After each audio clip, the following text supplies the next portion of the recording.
Assalamualaikum warahmatullahi wabarakatuh.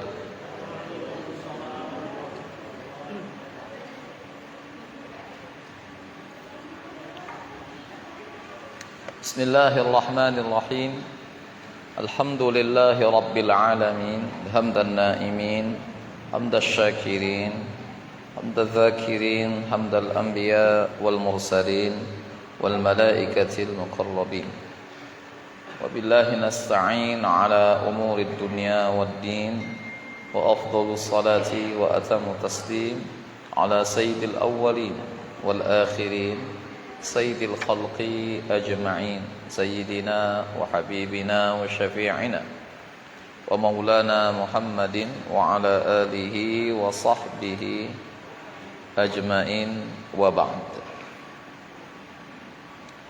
Lantunan untayan kalimat puja, puji dan syukur kita kembali bersama kita persembahkan kehadirat Allah Subhanahu wa taala dengan iringan rangkaian selawat dan salam yang juga kita haturkan keharibaan junjungan alam baginda Muhammad al-Mustafa Rasulullah sallallahu alaihi wasallam, keluarga dan juga para sahabat beliau radhiyallahu anhum ajma'in. Mudah-mudahan ta'lim kita di malam yang mulia ini, di majlis yang suci ini yang kita buka dengan tahmid dan selawat, kiranya kebersamaan kita senantiasa dalam curahan rahmat, ridho dan barakah dari Allah Subhanahu wa taala. Amin ya rabbal alamin. Yang terhormat dan mulia kepada orang tua kami sekalian, bapak anda, ibunda, hadirin hadirat, hafizakumullah ta'ala wa ra'akum. Kajian tauhid kita, kalau saya tidak salah, terakhir di halaman 69 ya, bukan? Atau sudah masuk halaman 71 ya, terakhir 69 dan 70 juga sudah kita baca. Oke. Jadi sebelum kita masuk ke 71, yang bulan lalu kita sampaikan di halaman 69 ya, dan sampai akhir uraiannya, intinya sifat-sifat yang sudah kita bahas dan uraikan bersama di majlis yang mulia ini, yaitu sifat dalam kategori nafsiyah dan salbiyah. Itu yang berlaku pada matannya 67. Fahadhihi sittu sifatin al-ula nafsiyatun wa hiyal wujud wal khamsatu ba'daha salbiyatun. Kan itu kesimpulannya. Itu kesimpulannya. Fahadhihi sittu sifatin al-ula minha nafsiyatun wa hiyal wujud wal khamsatu ba'daha salbiyatun. Inilah keenam bentuk sifat, keenam sifat Allah Subhanahu wa taala, di mana yang pertamanya diistilahkan dengan sifat nafsiyah, yaitu 1 sifat wujud, dan 5 berikutnya dikategorikan dengan sifat-sifat salbiyah. Itu kesimpulannya.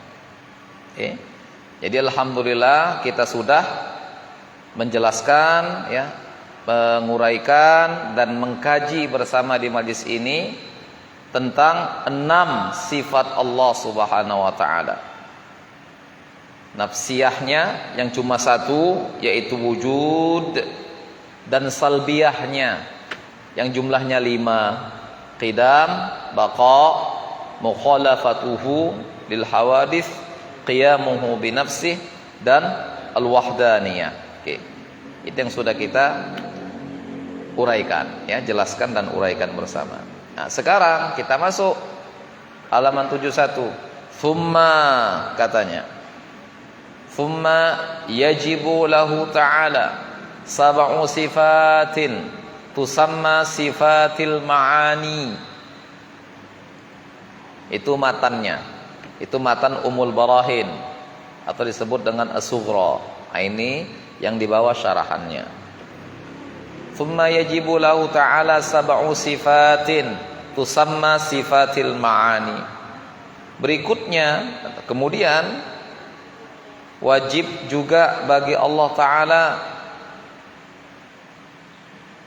adanya 7 sifat pada dirinya yang disebut, dinamai dengan sifat-sifat ma'ani.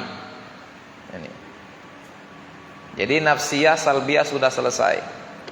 Kita masuk kepada kategori sifat Allah berikutnya, yaitu dengan tadi sebutan penamaan disebut sifat katanya ma'ani. Ada berapa? 7. Ya. Jadi wajib bagi Allah Ta'ala ya bersifat dengan 7 sifat berikutnya yang dikategorikan, dikelompokkan dengan istilah sifat ma'ani. Jangan lupa istilah, ungkapan, ibarah oleh para ulama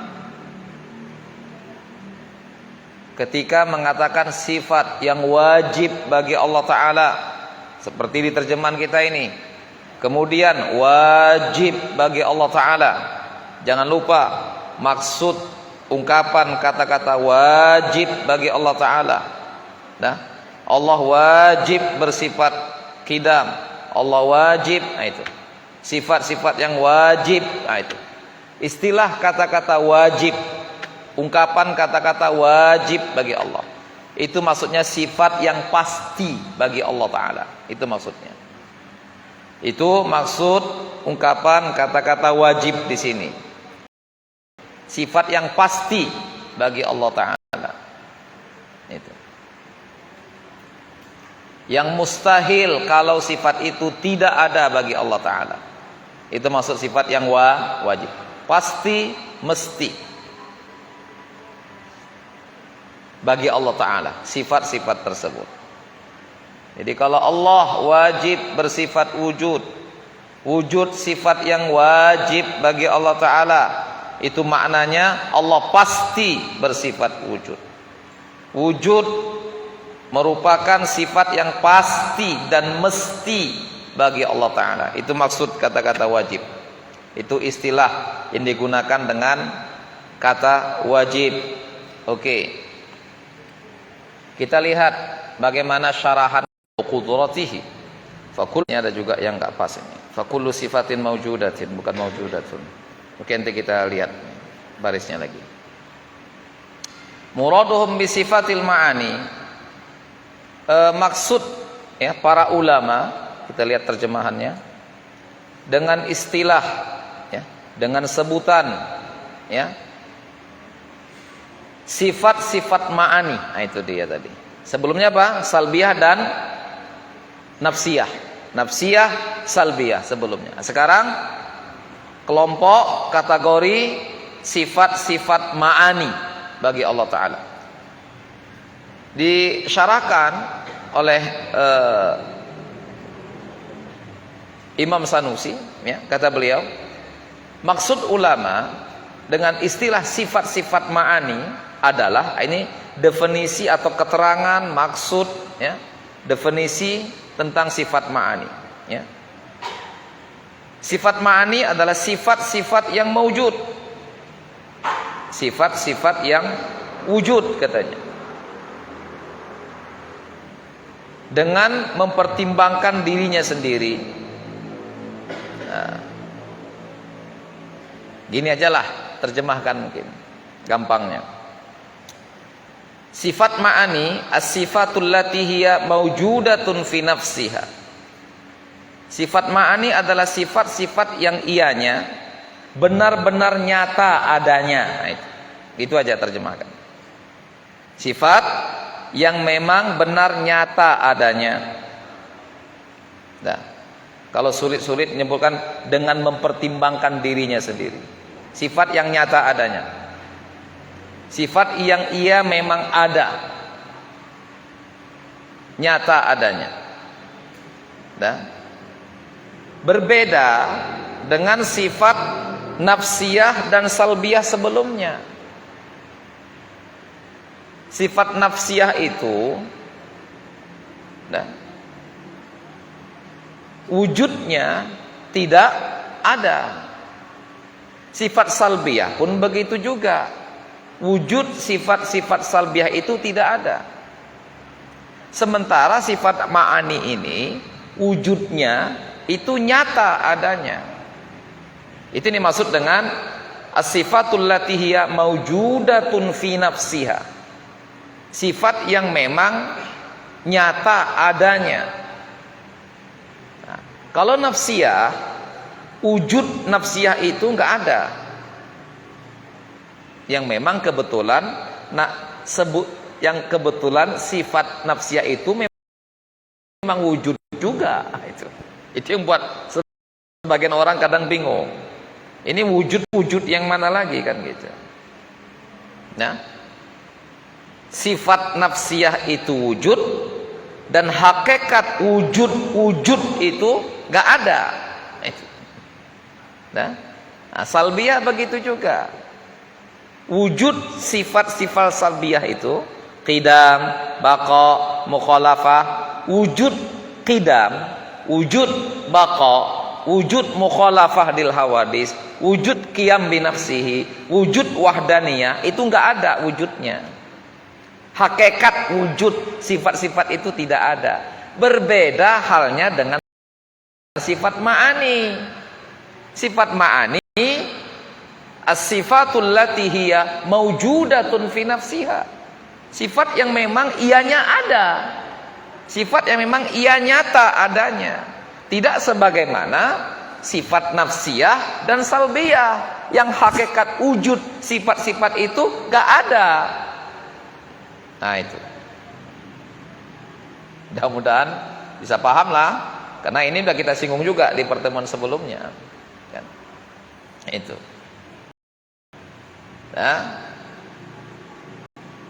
kita yang mungkin pernah mengaji tauhid dulu waktu di bangku madrasah, ketika didefinisikan sifat kudrat, macam mana bunyinya? Sifatun azaliyatun maujud, sifatun wujudiyatun azaliyatun, kan begitu kan definisinya kan? Coba yang ingat definisi sifat-sifat ma'ani di bangku madrasah dulu.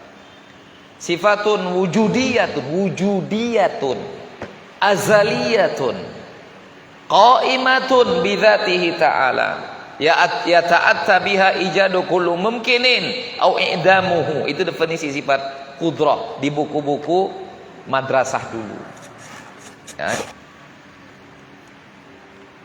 Nah, jadi dari keterangan ini jelas ya, dan nyata bagi kita bahwa kategori dan kelompok sifat ma'ani hakikatnya berbeda dengan dua kategori kelompok sifat Allah sebelumnya yang tadi kita ulang-ulangi penyebutannya, nafsiyah dan salbiyah. Beda.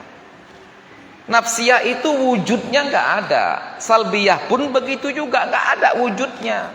Tapi kalau ma'ani wujudnya ada. Apa contoh ma'ani? Kudrat. Kudrat itu ada, wujud kudrat itu ada. Tapi wujud kidam nggak ada. Wujud kidam nggak ada. Wujud bakok nggak ada. Wujudnya wujud nggak ada juga. Itu maka pening kepala otak, ya kan? Sifat nafsiyah kan wujud. Ya, jadi wujudnya wujud itu nggak ada. Jadi apa itu? Nggak ada jadinya? Nggak juga. Ya, tapi tadi kalian bilang tak ada. Memang tak ada. Nah, jadi ada dia? Nggak ada. Ya kalau begitu nggak ada lah. Nggak juga. Jadi apa dia? Hal di antara ada dan tiada. Menurut sebagian ulama. Kan begitu kan? Kan sifat hal kan? Nafsiyah menurut mutaakhirin, Asy'ariyah seperti Imam Razi dan lain-lainnya, ya, wujud itu yang dikatakan kepadanya antara ada dengan tiada, hal, sifat haliyah bainal wujud wal adam, kan begitu. Oke, kalau salbiyah, apa salbiyah? Antara tiga. Wujud, adam, bainal wujud wal adam. Nah, yang mana salbiyah? Salbiyah bukan wujud, wujudnya nggak ada, dan juga bukan hal. Jadi apa? Kategori yang mana dia? Adam. Salbiyah itu hakikat, sifat-sifatnya itu wujudnya nggak ada. Dia sekedar sebutan saja. Dah? Oke, kita lanjutkan. Sawa'un kanat hadisatan kabayadil jirmi masalan wasawadihi au qadimatan ka ilmihi ta'ala wa qudratihi. Kemudian sifat ma'ani itu sawa'un kanat, sama ada. Sifat ma'ani itu dia baharu. Seperti misalkan warna putih pada benda, warna putihnya benda, atau hitamnya, apalah warna, suka hatilah warna. Nah, di buku kita disebutkan putih dan hitam. Seperti contohnya warna putihnya benda atau hitamnya. Nah, dan juga bisa jadi sifat ma'ani itu ya berlaku pada yang qadim. Seperti contohnya ilmu Allah Ta'ala dan kudratnya. Nah, jadi sifat ma'ani itu sifat yang dia wujudiyah, sifat yang wujudnya ada, sifat yang hakikat wujudnya itu nyata adanya. Sifat ma'ani itu bisa berlaku pada baharu, bisa juga berlaku pada yang qadim. Jadi pada kita ada sifat ma'ani, pada makhluk ada sifat ma'ani. Tapi jangan bayangkan ma'ani itu sama-sama ma'ani Tuhan, bukan. Sekedar istilah sebutan dengan maksud sifat ma'ani itu seperti itu ada pada si baharu, sebagaimana juga ada pada Allah, pada Tuhan yang qadim. Nah, cuma bedalah ma'ani pada si baharu, bedalah ma'ani pada yang qadim. Kenapa? Karena ma'ani pada yang qadim, ma'ani pada si baharu, baharulah dia, ya kan? Kan begitu. Oke. Yang sama itu sebutannya, pengistilahannya, dan pemaknaannya itu yang sama. Tapi hakikat sifat ma'ani pada yang qadim mana pula bisa sama-sama hakikat ma'ani yang ada pada baharu. Namanya pun baharu, berarti sifat kema'aniannya juga baharu. Contohnya warna tadi, warna. Warna itu kan berubah-berubah kan? Ya awalnya putih, lama-lama bisa menguning, ya kan? Itu menunjukkan bahwasanya warna sebagai sifat ma'ani pada baharu, dia baharu, dia berubah. Nah, beda dengan sifat ma'ani pada yang qadim. Sifat itu juga qadim, tanpa awal, tanpa permulaan, dan juga tidak akan berakhir. Kan begitu. Oke. Nah, jadi sifat ma'ani sifat yang wujudnya ada. Nah, sifat yang wujudnya itu nyata adanya. Sama ada sifat itu pada diri, ya, baharu. Apa contohnya? Warna-warna ini, ya. Ini sifat pada si qadim. Nah, kalau mau dikategorikan sifat yang mana? Mohon maaf. Sifat pada baharu, warna-warna ini. Warna-warna sifat baharu. Ada? Kalau mau dudukkan sifat yang mana nih pada baharu? Nah, baharu punya sifat nafsiyah nggak kira-kira? Apakah baharu punya sifat nafsiyah? Kita nih baharu. Ada sifat nafsiyah kita. Ada. Wujud, sifat nafsiyah kita wujud. Tapi bukan berarti sama sifat nafsiyah kita wujud itu dengan juga wujudnya. Nah itu. Apalagi sifat nafsiyah kita, kata ulama tahayyuz. Tahayyuz itu sifat nafsiyah bagi baharu. Nah, oke? Begitu kata sebagian ulama dan sebagainya. Itu sifat nafsiyah pada baharu. Sifat nafsiyah seperti tahayyuz ini tidak berlaku pada Tuhan yang qadim. Nah, itu. Tapi tahayyuz itu disebut sifat ma'ah. Nah, jadi sekarang begini. Ternyata baharu banyak juga ragam-ragam sifatnya. Iya kan? Ada warna, ada rasa, ada aroma, ada wujudnya. Nah. Tiang ini coba, siap. Coba kita sifati tiang ini. Sebutkan karakter tiang. Biar saya sebutkan. Ada yang pertama, ya kan? Kalau nggak ada pula apa boleh awak bincangkan. Ada keras, kuning, kuning atau coklat ini tak tahulah. Warnanya itulah dia. Dah. Rasanya nggak tahu, belum pernah saya jilat nih. Jilatlah kalau mau, tahu rasanya. Itu semua karakter, sifat-sifat si tiang. Lalu apakah sama satu sifat dengan yang lainnya bagi tiang ini? Hakikatnya beda-beda. Kalau mau dikategorikan, beda-beda dia. Wujud tiang ini sebagai sifatnya, dan tahayyuz tiang ini masuk kelompok nafsiyah pada tiang. Kemudian warnanya, aromanya kalau ada, rasanya itu masuk pada ma'ani pada tiang. Paham kira-kira? Nah, itu. Jadi juga bisa begitu. Oh mak, ini berarti kajinya sama baharu sama Tuhan, sama-sama nafsiyah, ma'ani. Oke? Nah, itu maksud.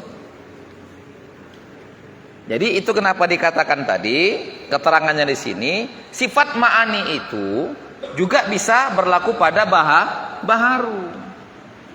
Sebagaimana juga sifat ma'ani ada pada diri yang qadim, Allah Ta'ala. Cuma bedanya ma'ani pada baharu ya pasti baharu lah sifat ma'aninya. Tapi ma'ani pada yang qadim dipastikan sifat itu juga qadim. Dan begitu. Oke. Jadi katanya saya ulangi. Sawa'un kanat hadisatan, sama ada sifat ma'ani itu baharu seperti misalnya warna putihnya benda atau warna hitamnya, ya. Atau juga ya berlaku pada yang baharu, yang qadim, yang tidak berawal dan tidak berpermulaan. Tuhanlah itu.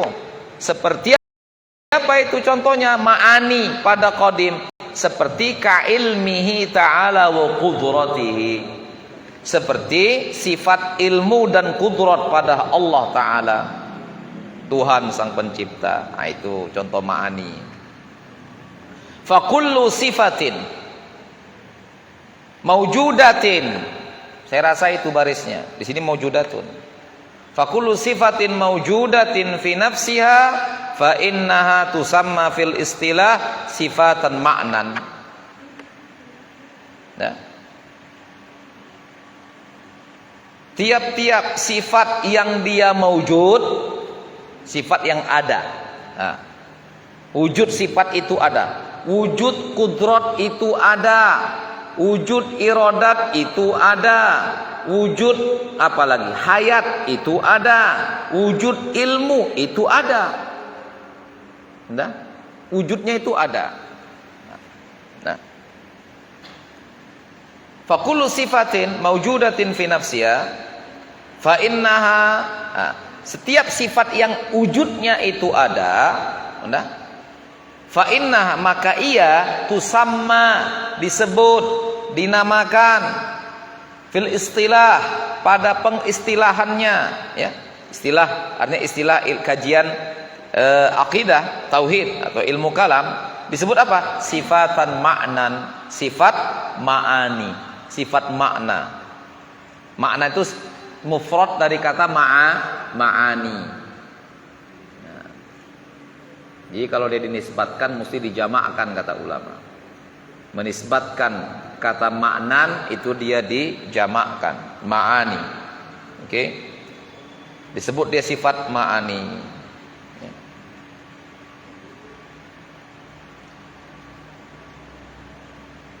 Nah, oke. Ternyata di sini beliau singgung kembali untuk mengulang ya apa yang sudah beliau sampaikan di keterangan sebelumnya. Beliau singgung lagi nih. Lihat, saya baca. Wa in kanatis sifatu ghaira maujudatin. Lihat kalimatnya.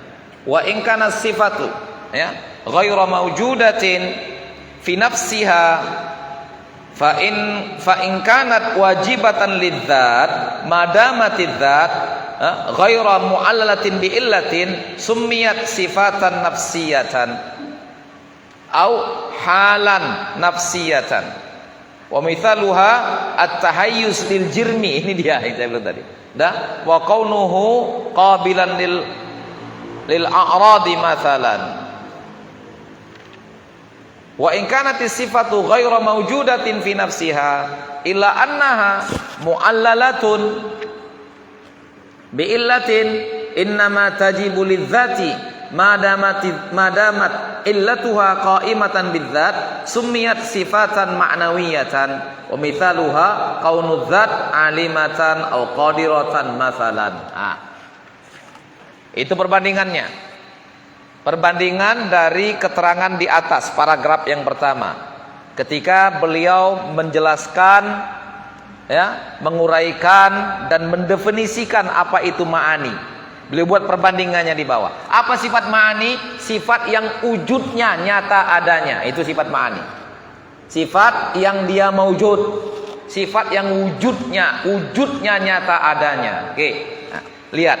Fa in kanatis sifat, jika saja ada sifat ghairu maujudatin, enggak ada dia. Wujud sifat itu enggak ada. Wujud sifatnya enggak ada. Ya. Jika wujud sifat itu tidak ada, ya. Fa in kanat, bila saya baca terjemahannya, bila suatu sifat tidak wujud dengan mempertimbangkan dirinya sendiri, enggak ajalah.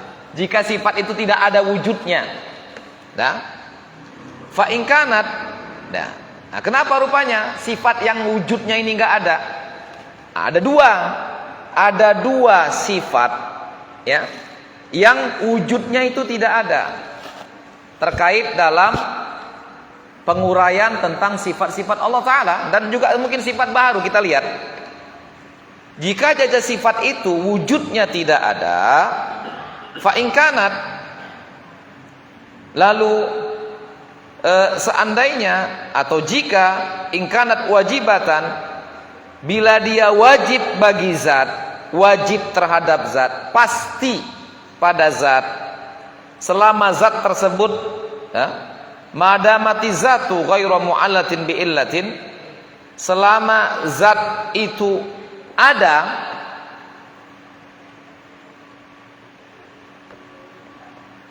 tunggu dulu, ini terjemahannya.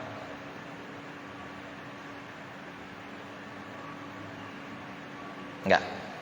Terjemahannya kalau saya rasa kurang pas. Saya minta maaf. Ini pandangan saya. Madamati zat itu memaknakannya selama zat itu ada, bukan selama zat itu diilati, bukan begitu menerjemahkannya. Nah, jika sifat itu tidak ada, bila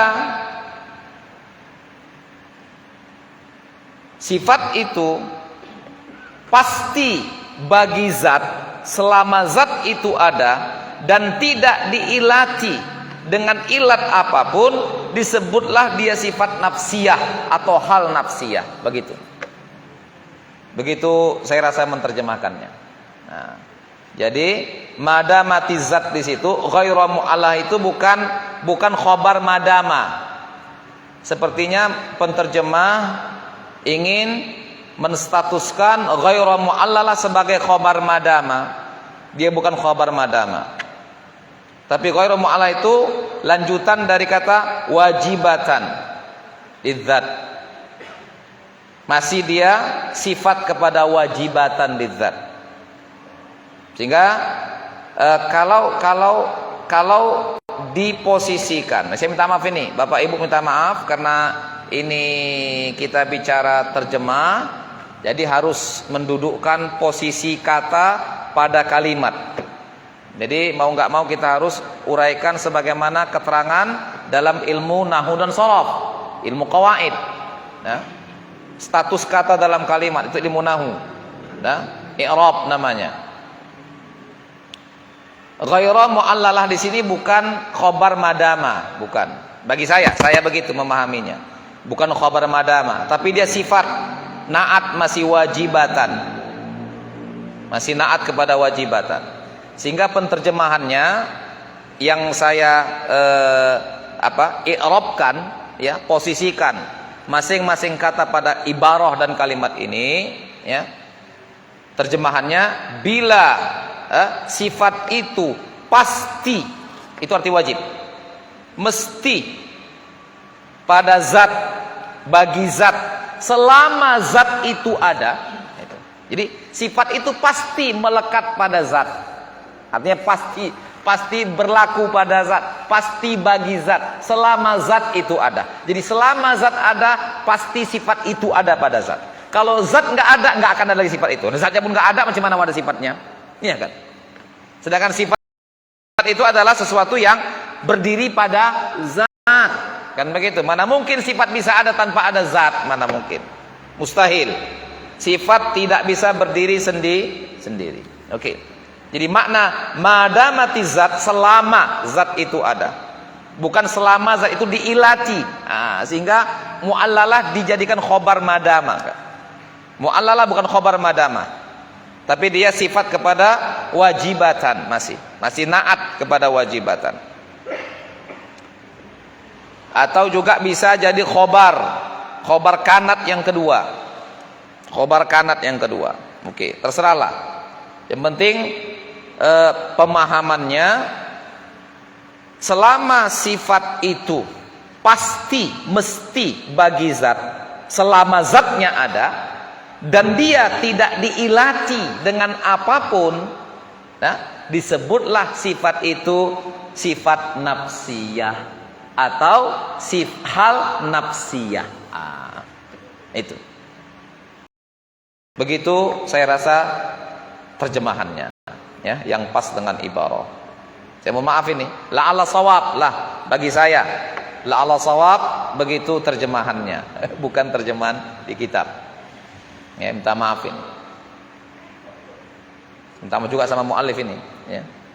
Bukan maksud lancang, ya, sekedar kontribusi, ya, apa yang kita bisa pahami dari ibarah-ibarah di kitab kita ini. Seperti apa?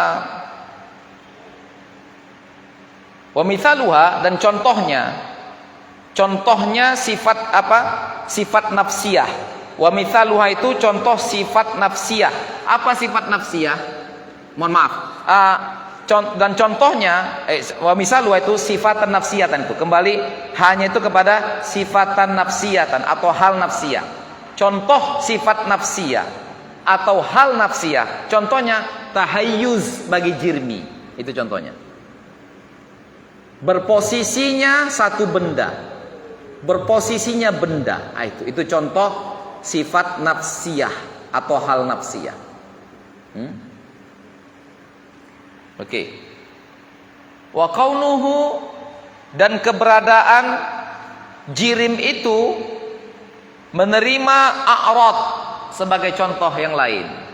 Jadi jirim menerima a'rad, jirim menerima a'rad. Apa saja a'rad yang ada pada jirim?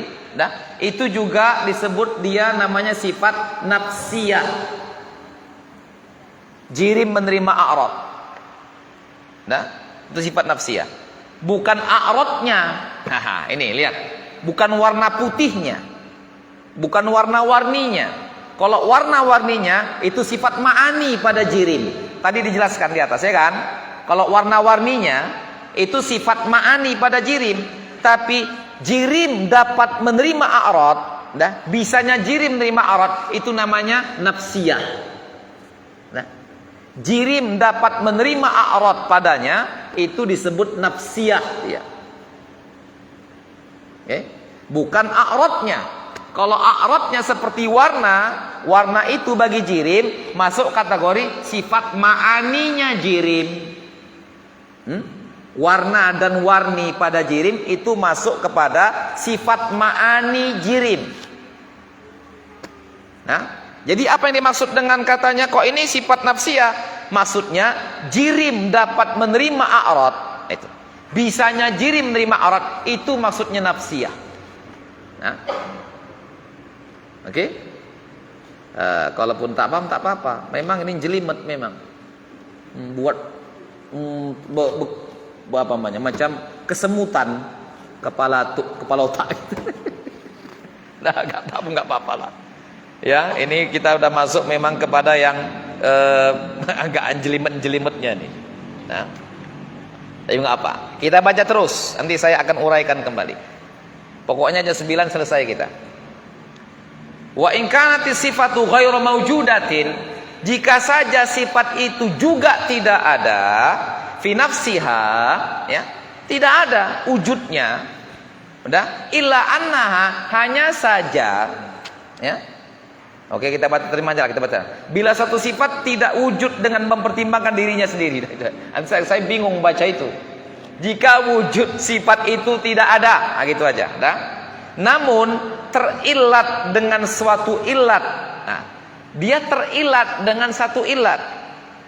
Dan hanya wajib bagi zat selama ilat itu ada padanya, pada zat maksudnya. Maka disebut sifat ma'nawiyah. Nah, jadi begini. Itu terjemahannya. Pakai terjemahan dan uraian saya. Jika sifat itu juga tidak ada, hanya saja ianya diilati dengan sesuatu. Nah, beda dengan yang tadi macam mana tadi? Jika sifat itu tidak ada, udah? Jika sifat itu tidak ada, jika dia andai dia pasti pada zat dan tidak diilati, kan itu, tidak diilati dengan apapun. Sementara yang sekarang ini diilati dengan sesuatu. Nah, diilati dengan tidak diilati. Muncul apa arti diilati? Diilati, udah? Disebabkan.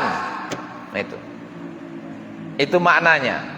Nah, artikan aja diilati, disebabkan. Jadi yang pertama tadi sifat nafsiyah atau hal nafsiyah itu sifat yang wujudnya tidak ada. Nah, hanya saja walaupun wujudnya tidak ada, tapi dia pasti dan mesti bagi zat selama zat itu ada. Nah, kalau sifat itu tidak disebabkan dengan apapun, apapun tidak menjadi penyebab, sifat itu pasti pada zat. Nggak ada yang menyebabkan dia pasti pada zat. Memang otomatis ketika zat ada, dia pasti ada. Nah, itu bukan pasti ada, dia nanti pasti ada yang berarti sifat nafsiyah ada kalau begitu. Bukan mana yang ada. Udah, subutnya bagi zat, subut. Ulama biasanya nyebut subut untuk sesuatu yang dikatakan berlaku tapi nggak ada dia, subut. Oke, jadi begini, bandingan dengan yang tadi sebelumnya, ya. Kalau sifat itu katanya tidak ada, bila mana dia, ya, sifat itu tidak ada, tapi sifat itu tidak ada, hanya kemudian ia pasti pada zat, pasti bagi zat, mesti bagi zat. Hanya saja kemestiannya bagi zat itu disebabkan sesuatu. Ada yang menyebabkan kenapa dia pasti bagi zat. Sementara yang tadi tidak ada yang menyebabkan dia bagi zat. Gak ada.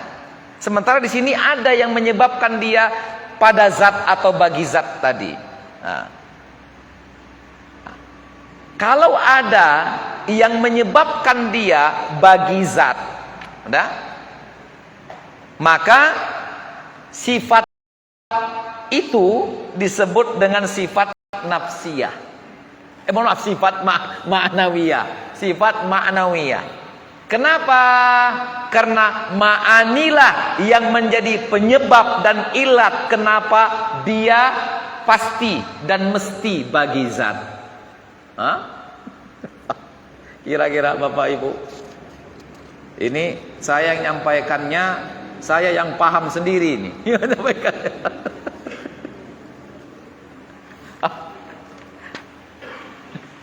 Jadi beliau kan di sini menjelaskan sifat ma'ani. Oke, itu intinya, jangan lupa. Saya uraikan dulu. Di sini di halaman 71 dengan ungkapan yang singkat di ibarah kitab Ummul Barohinnya, thumma yajibu lahu ta'ala sab'u sifatin tusamma sifatal maksud tusamma sifatil ma'ani. Nah, itu ibaratnya. Kemudian pastilah bagi Allah, mestilah bagi Allah 7 sifat berikutnya yang disebut dengan sifat-sifat ma'ani. Oke, itu ibarahnya. Itu matannya yang diuraikan tadi dengan yang kita baca. Nah, bagaimana penguraiannya? Penguraiannya begini. Yang dimaksud oleh para ulama dengan sifat ma'ani adalah sifat yang wujudnya nyata adanya. Nah, itu yang pertama. Oke. Jadi pahamkan itu untuk membedakan dengan sifat-sifat sebelumnya yang sudah kita jelaskan. Ada berapa? 6. Itu ungkapan sebelumnya, ya kan? Fahadhihi sittu sifatin al-ula minha nafsiyatun wal khamsatu ba'daha salbiyatun. Ada 6. Keenam sifat itu sebelumnya, keenam sifat yang sudah diuraikan sebelumnya beda dengan ma'ani ini. Ma'ani ini wujud sifat-sifatnya nyata adanya. Kalau sifat yang sebelumnya nafsiyah salbiyah wujudnya nggak nyata, wujudnya nggak ada. Nah, itu dia. Oke, paham ini kira-kira? Nah, oke, kira-kira aja. Kalau nggak betul-betul kali kira-kira kan aja. Nah, lalu beliau jelaskan lagi. Udah? Sifat ma'ani ini yang wujudnya ada, ini bisa berlaku pada baharu. Sebagaimana juga berlaku pada yang bukan baharu. Siapa? Yang bukan baharu berarti kodim lah. Pada yang kodim. Kan begitu. Cuma satulah yang begitu. Siapa? Tuhan. Jadi ma'ani ini, ya, pernyataan tentang sifat yang wujudnya ada, bisa pada baharu, bisa juga pada kodim. Nah, apa contohnya ma'ani pada baharu? Warna katanya. Warna putih atau hitam atau apalah suka hati namanya warna pada benda. Nah, itu warna-warni pada benda itu sifat ma'aninya benda itu. Nah, itu oke, bisa kita pahami ini. Nah, sebagaimana juga bandingannya sifat ma'ani pada qadim. Apa itu? Sifat ma'ani pada qadim contohnya ka ilmihi ta'ala wa qudratihi, seperti ilmunya Allah Ta'ala dan juga kudratnya. Nah, itu yang pada siapa? Pada qadim. Sifat ma'ani pada qadim. Jadi semua sifat yang wujudnya nyata adanya, ya, semua sifat yang wujudnya nyata ada pada yang qadim atau pada baharu disebut sifat makna atau sifat ma'ani. Itu dia. Oke. Udah jelas kan? Nah, sekarang di paragraf berikutnya beliau ingin membuat perbandingan. Itu kan keterangan sifat ma'ani, sifat yang ada wujudnya. Kalaupun adapun sifat yang wujudnya nggak ada, katanya nggak ada, berarti kan berbeda dengan ma'ani, ya kan? Nah ini, jadi beliau ingin menguraikan kembali apa yang sudah disinggung sebelumnya di sini. Kenapa beliau uraikan lagi? Ya nggak ada, mungkin supaya lebih jelas lagi. Kan di sini kan momennya pas, karena kita baru menjelaskan sifat yang wujudnya ada, kan begitu? Sehingga beliau ulangi lagi. Adapun sifat yang wujudnya nggak ada, itu ada dua. Yang wujudnya nggak ada itu ada dua. Yang wujudnya nggak ada, pasti mesti pada zat. Selama zat itu ada dan dia tidak disebabkan dengan apapun, sifat itu otomatis dia pada zat sifatnya. Otomatis sifat itu berlaku pada zat. Tidak ada sesuatu yang menyebabkan dia berlaku pada zat. Dia mesti pada zat. Nah, disebutlah sifat itu sifat nafsiyah atau hal nafsiyah. Adapun sifat yang wujudnya juga tidak ada, mesti, pasti, wajib pada zat. Hanya saja kemestiannya pada zat disebabkan, diilatkan karena sesuatu. Maka sifat yang begitu disebut namanya sifat maknawiyah. Jadi artinya sifat yang wujudnya nggak ada pada zat itu ada dua. Yang disebabkan karena sesuatu dan yang tak disebabkan dengan apapun. Nah itu dia. Selama ada zat, aku ada di situ katanya. Nah itu. Pokoknya kalau zat ada, aku ada. Nah itu berarti apa itu? Sifat yang tanpa sebab dan alasan. Kenapa dia begitu? Pokoknya kalau zat ada, aku ada. Aku pasti pada zat. Kalau zat ada, aku pasti pada zat. Yang buat kau pasti pada zat apa? Nggak ada. Nggak ada. Otomatis aku ada pada zat. Itu. Otomatis aku pasti pada zat katanya. Nah, sifat yang begitu disebut sifat nafsiyah atau hal nafsiyah. Tapi kalau begini, ya, kau kenapa pula pasti pada zat? Aku ini pasti pada zat karena ada sesuatu pada zat. Dikarenakan ada sesuatu yang pasti pada zat, aku pun ikut juga pasti pada zat katanya. Paham ini? Nah itu. Dikarenakan adanya sesuatu yang pasti pada zat, maka aku pun ikut pasti juga bagi zat. Jadi kau bukan otomatis. Enggak, aku enggak otomatis katanya. Aku ada sebab kenapa aku jadi pasti pada zat. Ada sesuatu yang menyebabkan aku jadi pasti pada zat. Bukan macam yang tadi kalian sebutkan, nafsiyah tadi. Aku beda sama nafsiyah. Aku beda dengan nafsiyah. Jadi kau macam mana? Aku ini pasti pada zat disebabkan, dikarenakan, diilatkan. Itu dia masa ilat. Itu makna ilat. Diilatkan karena sesuatu pada zat. Dikarenakan sesuatu itu ada pada zat, maka otomatis karena itu, sebab itu, ilat itu, aku pun pasti juga pada zat. Oh begitu. Siapa kau ini? Aku namanya maknawiyah katanya. Kenapa begitu? Karena gara-gara ma'anilah maka aku pasti pada zat. Paham kira-kira? Assalamualaikum. Nggak paham? Jam 9 dah? Pas jam 9. Tengok jam masing-masing. Alhamdulillah. Paham tak paham? Pokoknya berhenti jam 9. Dipanjang kamu nanti makin buslemak peyak atau kemana-mana. Bagus berhenti kita di sini. Dah paham nih kira-kira? Kan terang sekarang kan? Kenapa para ulama mengelompokkan 20 sifat kepada kelompoknya masing-masing? Tidak disatukan semuanya. Betul dia 20, tapi satu dengan yang lain di antara 20 nggak sama karakternya, nggak sama hakikatnya, nggak sama maksud, peran dan fungsinya. Nah itu dia. Maka kalau begitu dikelompokkan masing-masing kepada kelompoknya. Berapa jadinya kelompoknya? 4. 20 itu dibagi kepada 4 kategori kelompok masing-masing. Kalian ke sana, kami kemari. Nah, gitu. Kau wujud mau kemana kau? Aku sendirian aku. Nafsiyah. Sendirian. Kau mau kemana? Kami berlima. Gabung kemari. Salbi. Iya. Siapa aja kalian? Nasdem, PKS, Gerindra, Demokrat, entah siapa lagi. Kalian siapa lagi kalian? Oh, kami bertujuh. Bertujuh kami.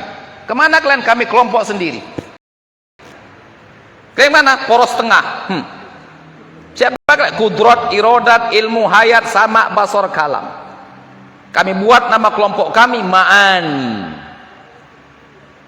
Mana lagi nih? Siapa lagi? Udah berapa nih? 13 semuanya. Mana lagi 7 lagi? Kami 7 lagi. Kalian kemana kalian? Tapi kayaknya kau mirip-mirip kau. Kau mirip-mirip kau. Apa? Siapa kau? Aku kau Nuhu Qadir. Mirip-mirip kau sama Kudrat. Iya mirip tapi nggak sama. Kami sendiri kelompok kami. Apa kelompok kau? Ma'nawiyah katanya. Begitulah maksud pengelompokan kategori dan pengkategorian 20 sifat Allah menjadi 4. Assalamualaikum warahmatullahi wabarakatuh. Bang Anto, mainkan 10 menit aja, 5 menit. Panjang-panjang kali. Cepat kita pulang, kan cepat Isya kan? Ini pun udah 50 menitnya materinya ini. Tadi kita mulai jam 8:10. Berhenti jam pas ini dah. 50 menit lebih kurang. Mainkan Bang Anto.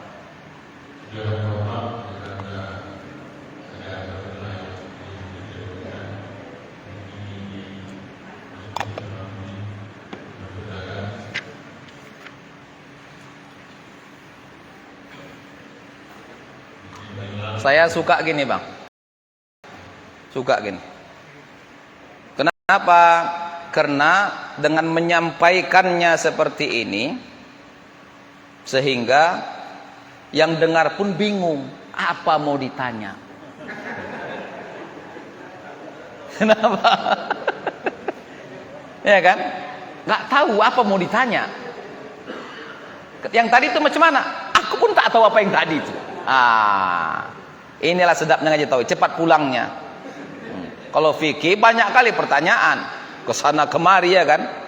Tapi kalau ini nggak pala. Bang Anto pun begini duduknya mudah-mudahan. Tak tahu mau ditanya lagi Bang Anto. Oke, silakan. Kalau nggak pas-pas sekalipun sama temanya, silakan yang lain tapi masih tauhid lah. Jangan geser kemana kemari, ya kan? Tauhid juga, silakan. Di luar materi silakan, tapi masih dalam ranah kajian ilmu kalam, tauhid dan akidah. Silakan Pak. Ini mau nggak mau harus menerima apa yang telah disampaikan telah kita sudah menyampaikan tentang tauhid ini, karena kita harus paham apapun kita harus paham. Pertanyaan saya, karena ini sifat dua umum dikelompokkan dari yang Ustaz saja dan Ustaz pertama bilang tadi tidak ada kaitan, tetapi ini kan semuanya satu sifat dua umum. Di dalam sifat saja itu ada kata mukhalafatul khawas. Ini dia masuk ke sifat apa ya saudara? Karena itu kita bahwa itu sebenarnya ada hakikatnya itu apa intinya itu. Mukhalafatul khawas ini artinya dia menyatakan berbeda semuanya. Dia tidak di situ.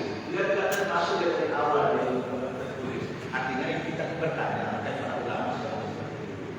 Kemudian yang kedua tentang sifat ma'ani. Sifat ma'ani ini pasti wujudnya, ada wujudnya, saya bilang.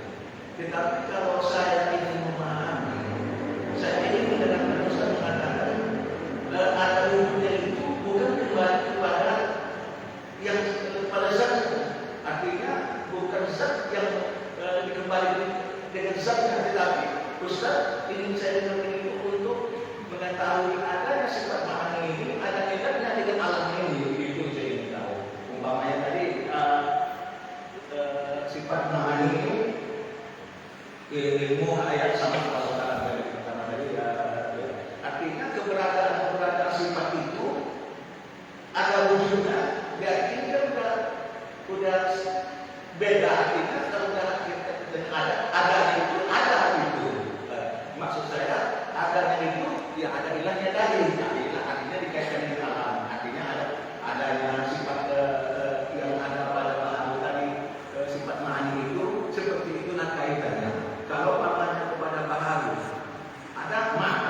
Tetapi ada bahasa kalau sifat Allah tadi dalam makna tadi ada maknanya. Jadi maksud saya yang saya usaha itu tadi pertama tadi Mufadah. apakah Oke. tidak untuk mengatakan kepada keseluruhan kita masing-masing. Oke. Ya, yang kedua sifat memahami yang dikatakan tadi itu apakah bisa kita tidak memahaminya dengan ada kepentingan malam. Oke. Oke.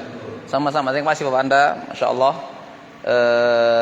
Pertanyaan yang mungkin mudah-mudahan bisa menguraikan kembali apa yang kita jelaskan. Begini.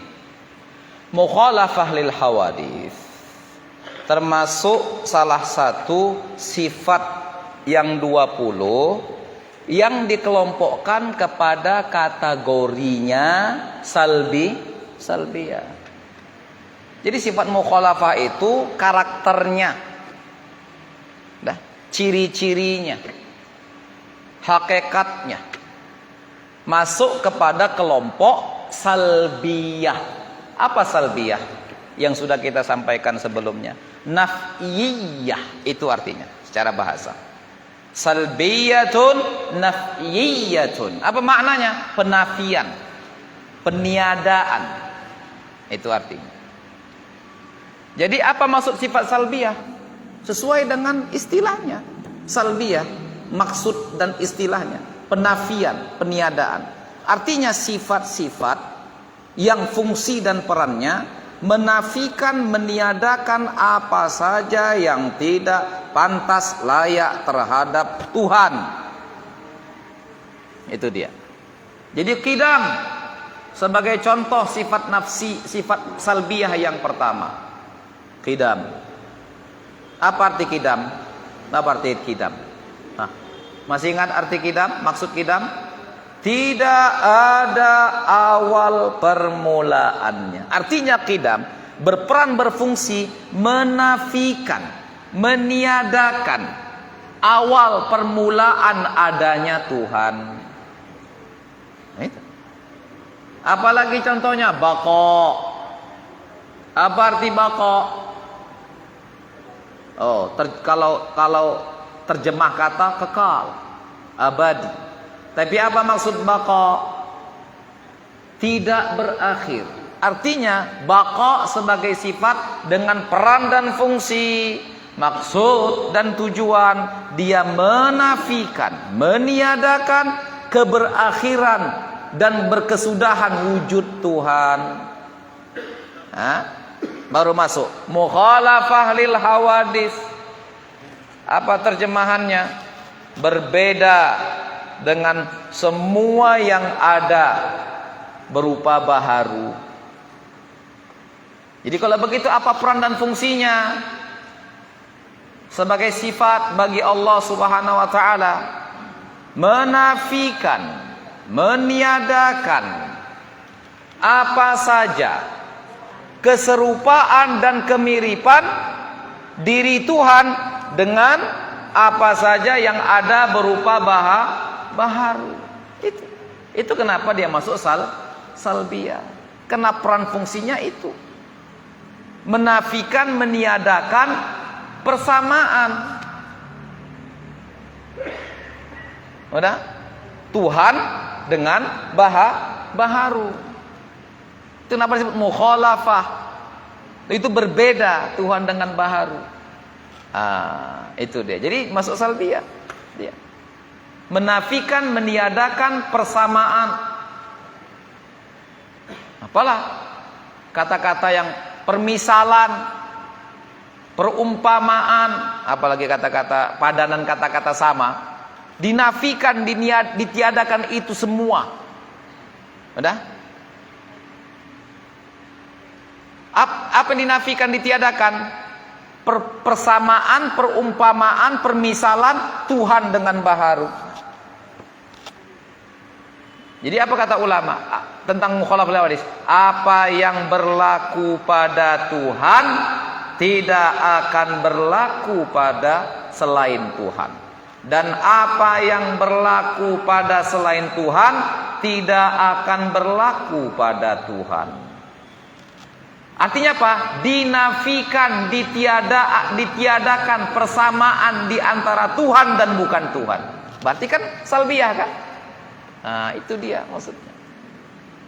Itu maksudnya. Nah, apalagi misalkan qiyam binafsih, berdiri sendiri. Apa maksudnya ini? Penafian apa? Ah, ini yang saya tanya tadi. Ini halaman 70 keterangannya. 70, Pak. Bapak kan udah hafal nampaknya. Maka nggak bawa kitab. Halaman 70. Udah, itu keterangannya. Wal qiyam binafsi wa nafyu iftiqar. Lihat, saya baca. Makna qiyam binafsi adalah menafikan butuhnya Allah kepada mahal dan kepada muathir, atau mujib, pencipta. Mana dia di sini? Dan mukhassis, bahasanya. Jadi qiyam binafsihi, ya, sifat salbiyah. Kenapa? Karena qiyam binafsi adalah sifat dengan peran dan fungsi menafikan, meniadakan butuhnya Tuhan kepada mahal dan kepada mukhassis yang menjadi sebab dia ada. Itu. Karena itu makna qiyam binafsi.